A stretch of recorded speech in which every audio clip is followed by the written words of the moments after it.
Welcome, everyone. Thank you for joining me for this, the 29th installment of the DOA podcast.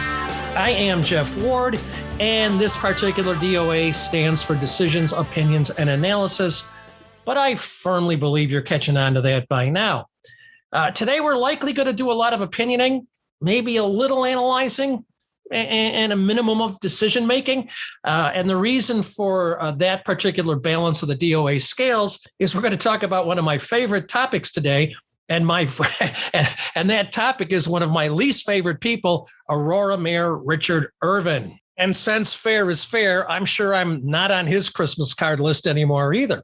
Of course, if you've turned on your TV for even 10 seconds, you probably already know that Mayor Irvin is currently running for the Republican nomination for Illinois governor. And despite spending, $50 million of Ken Griffin's money, his campaign took a massive turn for the worse in the past 2 weeks. And we're going to discuss why it's taken a massive turn for the worst and why I knew that was going to happen.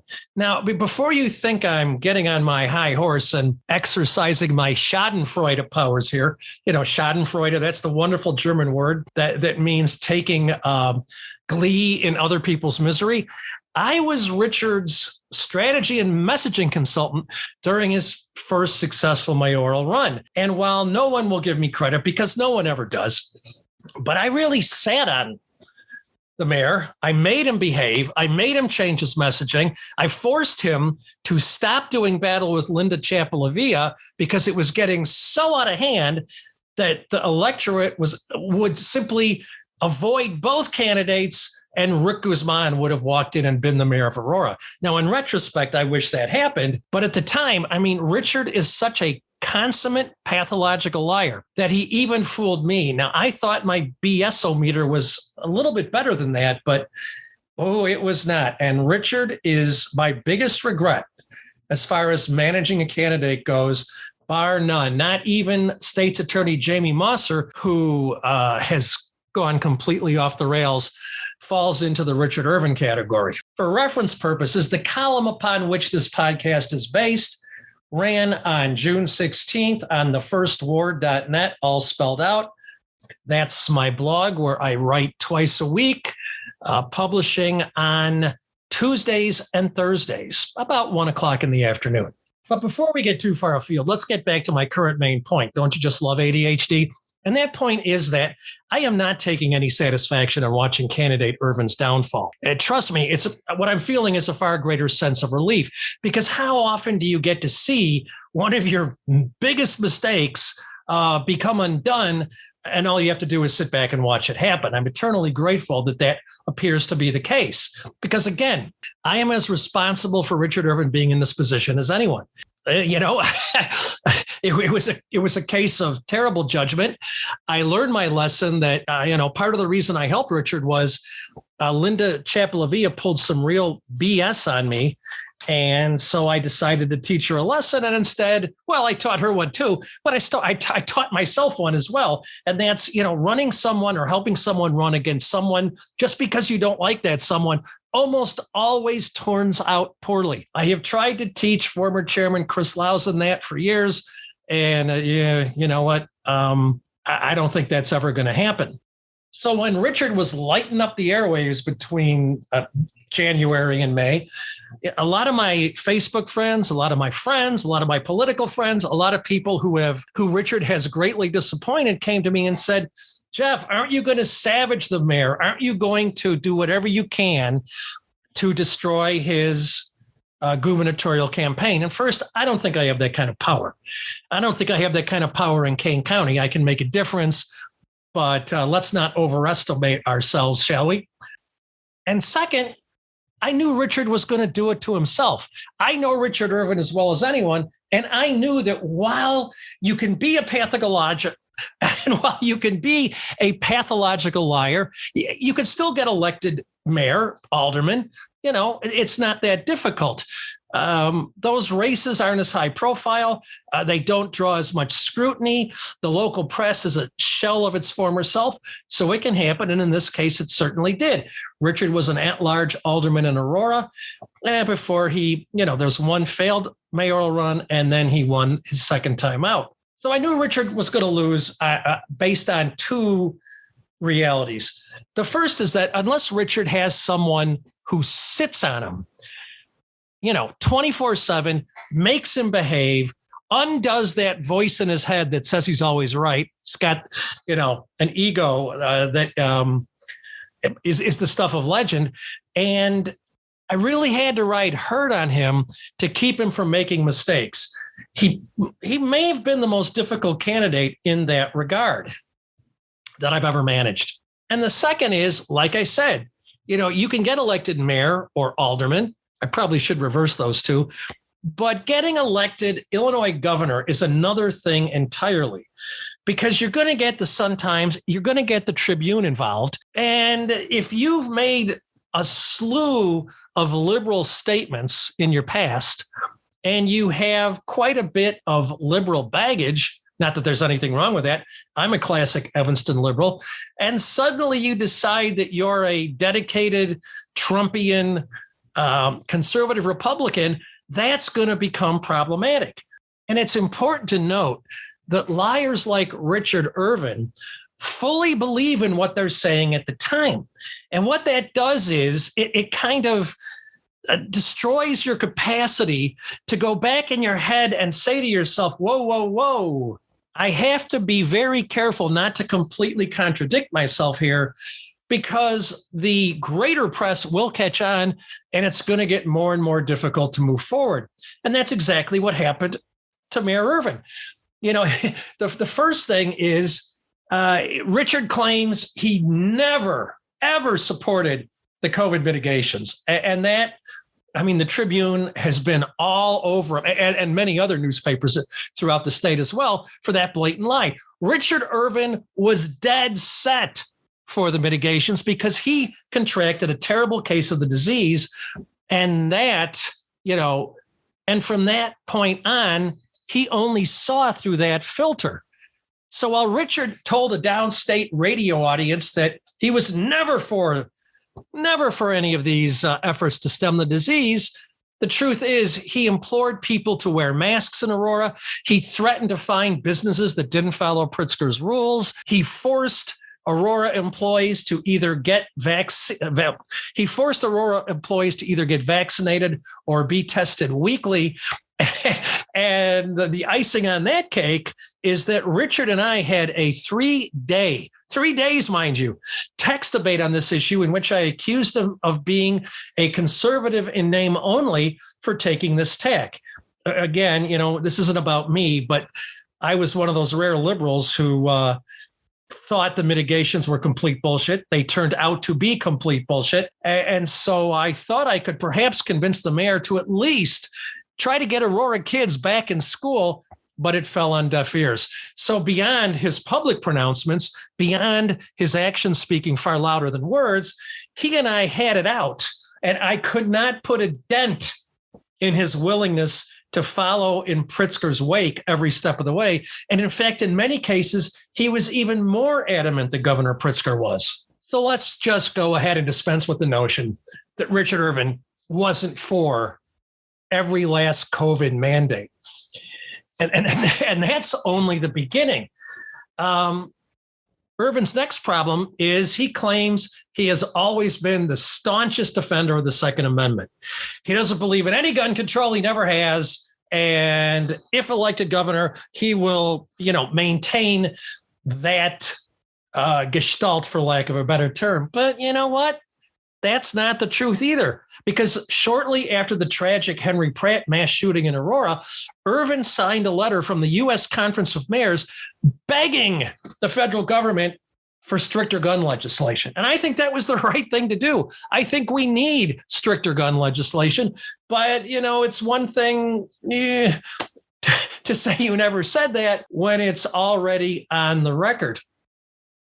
Richard claims he was a lifelong Republican, or I should say, is a lifelong Republican. And nothing could be farther from the truth. The truth is, because I know him so well, he's a moderate conservative, just like I am. And the only reason we appear to be conservatives is the progressives have gone so nuts that we've moved from the middle to to the right. But if you look at Richard's primary voting record, he's pulled Democratic ballots at least 3 times. He told me he voted for Barack Obama. We discussed it, as a matter of fact. He simply won't say whether he did these days. But my favorite example, and I warned him against this because I told him it could bite him in the butt. This kind of pandering to both sides would be problematic down the road. In his first successful, well, that would be the 2017 mayoral run, Richard sent one mailer to Democratic voters lauding his liberal endorsements. And he sent the same mailer with slightly different wording on it, noting his conservative bona fides. And of course, the Tribune caught up with that. And how do you explain that away? You can't. You played both ends to the middle, and now you got caught with your hand in the cookie jar. Richard is also doing his best George H.W. Bush impersonation by saying, "Read my lips, I've never raised taxes." Well, that's not true either. During his tenure as Aurora mayor, Richard raised the natural gas tax by 400%. He raised electricity taxes by 300%, and he's raised property taxes by 13%. And in fact, during the gas tax hike, and again, it's only from 1 cent to 4 cents, but that's still a 400% increase. At the time, Richard and I got into another tax battle over this. And I said, you promised people you weren't going to raise taxes, and here you go doing it. I mean, and his response was, "Oh, come on, it's only 3 cents. It's one of the smallest tax increases ever." And I said, again, you know what? You're going to run for mayor again. This is going to come back to bite you in the butt. It actually didn't during his mayoral run or re-election campaign in 2021 because he had 2 lightweight opponents. But did he really think that the Tribune and the Sun-Times weren't going to figure that one out? And Rich Miller of Capital Facts did a huge story on this, outlining it year by year. But the best, or should I say the worst example of Mayor Irvin's capacity to reinvent the truth comes in regard to his central campaign plank that he has been and always will be a law and order mayor. No, he isn't. No, he has never been a law and order mayor. The first problem is, when it became clear Aurora would face the George Floyd protester wrath, Richard hid. He left Police Chief Kristen Zeman, I should say then Police Chief, and the Aurora Police Department to deal with it themselves and twist in the wind. He didn't appear. He didn't do a thing. And then after all those downtown businesses, and many of these are intrepid souls because downtown Aurora still has a long way to go. When they were all damaged, Richard never showed up. He never stopped by to see how they were doing. He never appeared in solidarity. He simply avoided the entire debacle. But the worst claim is that crime is down in Aurora. It's not. If you read an article in the Chicago Tribune from 2020, shootings were up 40%. Domestic and child abuse were significantly up, according to then Police Chief Kristen Zeman. Arsons had increased by 80%, and aggravated battery and assault cases shot up by 40%. And this was during the pandemic when we were all supposed to be sheltering in place. And then Mayor Irvin makes it exponentially worse when he tries to explain these dichotomies away. Richard has been caught on video multiple times introducing Governor J.B. Pritzker with the most effusive praise you could imagine. He's a great leader. He's a good friend. He's great for Illinois. And when the Tribune caught him in that lie, he's campaigning to take his job. Richard tried to say, well, haven't you ever been polite? I was just being polite. Well, I try to be polite too. It doesn't work out very often, but there's a vast difference between polite and heaping effusive praise on a Democratic politician. But despite all those issues, Irvin spent so much money between January and May that he still managed to take a lead in the polls. And that lead caused my Facebook friends, my political friends, my friends, folks who knew Richard and were as disenfranchised by him as I was, came to me and said, Jeff, you got to do something, man. He is going to win this thing. And I once again said, no, he isn't. And the reason I knew he wasn't, because, and by the way, when I previously said Irvin spent $50 million, he hasn't quite done that yet. He's on his way to. I mean, actually, he might not get to with the primary coming up on the 28th of June. But Irvin outspent Darren Bailey 11.5 to 1, something like $23 million to 2. And after all that money, and after almost 6 months, Irvin was just 5 points ahead of Bailey in the best polls, 24% to 19%. That's essentially within the margin of error. And when you've outspent an opponent by that much, when you've been on every media outlet you possibly can, and you can only manage a 5-point lead, the second any of his opponents counterattacked, I knew that lead was going to evaporate. And that small gap was the least of Irvin's worries, because the undecided vote at that point in mid to late May was 36%. So when undecided is kicking your ass by 12 points, that's just another really bad omen. And well, as we stated at the outset of this podcast, it didn't end well for him, because Robert Uihlein, who is the owner of the Uihlein Office Supply Company, sent Darren Bailey, downstate senator, Richard's most dangerous opponent, his closest competitor, sent him a cash infusion. It wasn't Griffin money, but it was nothing to sneeze at either. Bailey has put on a series of very effective attack ads, and in just a 2-week period, Richard Irvin has gone from up 5% to down 15%. And with so little time left in the primary season, there is no way he is going to make up for that lost ground. I mean, unless Bailey gets caught doing something unnatural on his front lawn with a farm animal, I just don't see it happening. But even if there was still time, even if there was a couple months left before the primary, Richard's campaign team has gone from bad to worse. I mean, their first problem is they clearly were so enamored of a Black Republican candidate that they didn't bother to do any due diligence on his previous views, on his previous actions. Well, either that or Richard looked them in the eye and lied like he lied to me, and they bought it hook, line, and sinker. So that's the first problem. The second problem is they are utterly incapable of keeping him on script. And every time Richard tries to explain, mayor-splain, candidate-splain, his flip-flopping away, like we've previously stipulated, it only makes it that much worse. But more simply, every time Richard talks at this point, he simply digs himself into a deeper hole. I mean, it isn't easy to keep a candidate like Richard on the straight and narrow.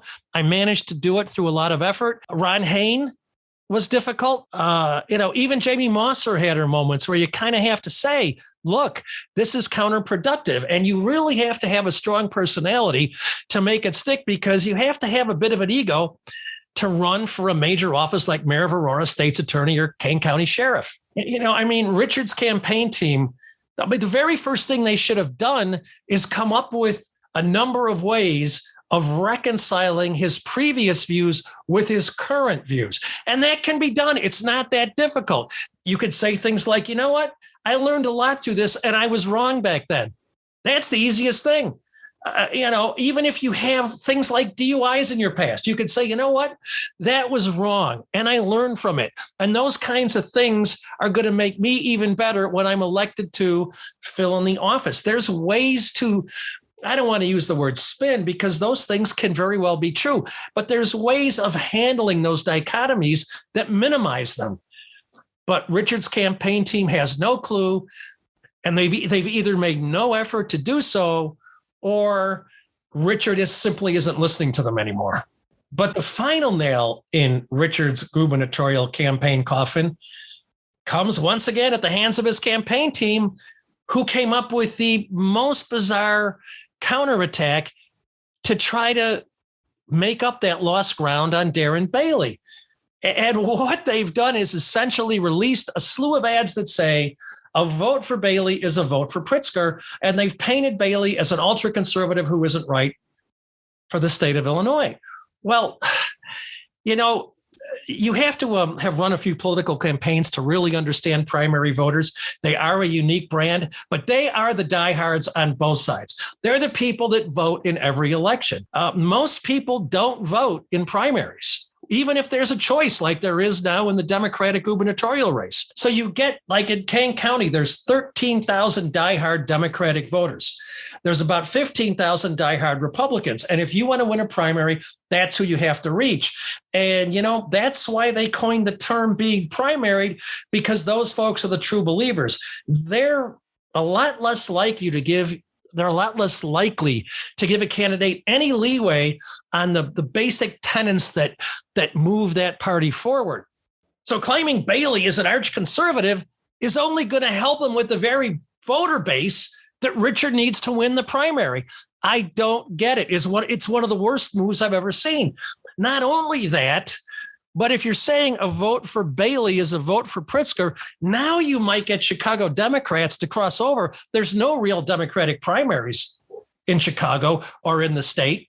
So they may well cross over and vote for Bailey in an effort to give Pritzker a leg up. I do not get this strategy at all. It's utterly baffling. But the most fascinating part of all this is, if you believe in karma, I mean, like energy attracts like, you tend to attract the energy to you that you put out. I said that kind of clumsily, but you know what I mean. But now that Richard is going to inevitably lose, I don't see any other possibility. He's going to come back to Aurora, hat in hand, and seek a third term as mayor.